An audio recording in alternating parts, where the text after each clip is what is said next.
Ever feel like your metabolism is stuck? What if I told you that most of your calorie burn happens even when you're doing nothing? Today we're breaking down Basal Metabolic Rate, BMR, what it is, what affects it, and whether you can actually make it faster. From Wits and Weights, I'm Philip Pape, and this is Nutrition Science Daily, bringing you the latest in nutrition, fat loss, and health science all in under 5 minutes. Your basal metabolic rate, or BMR, is the number of calories you burn at rest, just to keep you alive.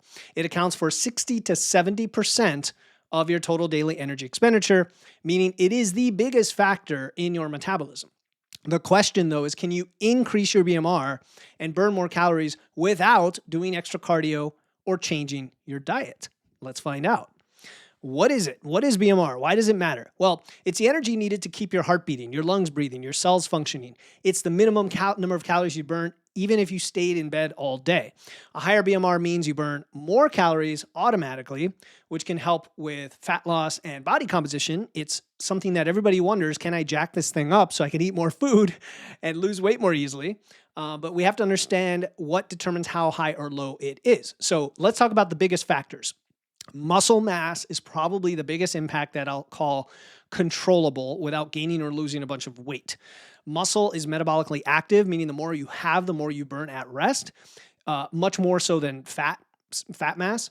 And that is why resistance training, strength training is absolutely essential. Everyone should be doing it, bar none. Building muscle is one of the only ways to significantly increase BMR over time.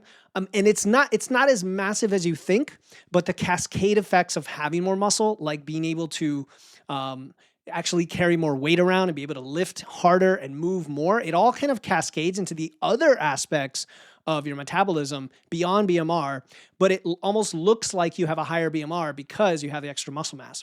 I mean, significantly higher. You are going to have a higher one. Age. So BMR declines with age, but it's not the reason you think. It is due to muscle loss if you don't actively train. So going back to the first one, this is kind of a counter effect.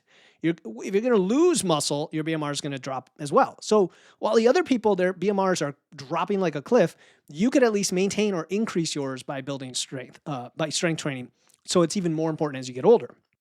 Then we have body size and composition. A larger body will simply burn more calories at rest, right? But body composition matters. Two people of the same scale weight, one will burn more if they have more muscle to fat. So super, super important to understand that.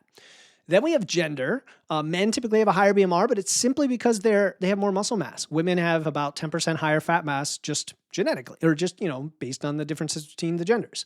But women and men can actually increase their BMR and their muscle mass at the exact same percentage. So women out there, take heart. There's nothing holding you back from adding tons of lean mass to your frame and building your BMR.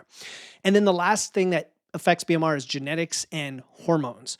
Your genes play a role always, and there are conditions like hypothyroidism that can slow your BMR that you might have to get addressed through HRT or some other treatment.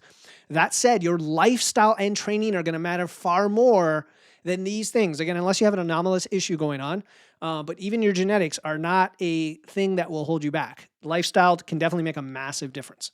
So can you increase your BMR based on these? Well, you probably can tell that yes, not overnight. Yes, you can. Here's how. Number one, build more muscle.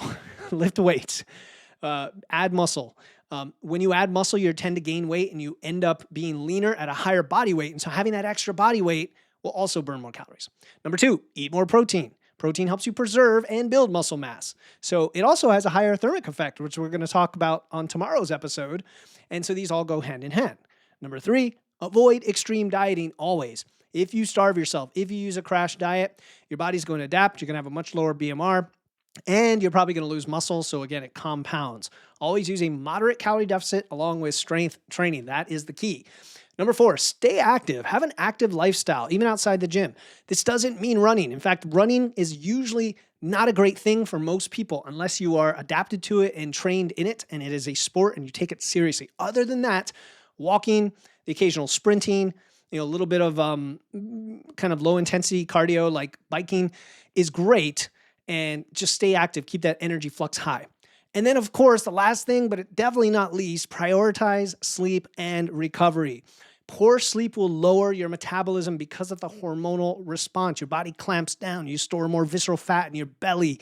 You burn less fat. All of it's just negative when there's poor sleep and recovery. So you've got to have, the ability to retain and build your muscle by getting enough rest and recovery, and that will support your metabolism.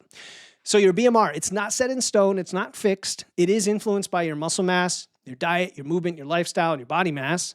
And the best way to increase it is through resistance training, building muscle over time, eating your protein, avoiding extreme calorie restriction, and remembering to have a positive mindset about this, that your lifestyle is going to far outshine any genetic card you were dealt or your age or anything like that. Very empowering message. All right, if you found this helpful, make sure to follow the show so you don't miss tomorrow's episode of Metabolism Week, where we are talking about the thermic effect of food, TEF, how the simple act of eating can burn more calories and whether some foods actually boost your metabolism. See you then.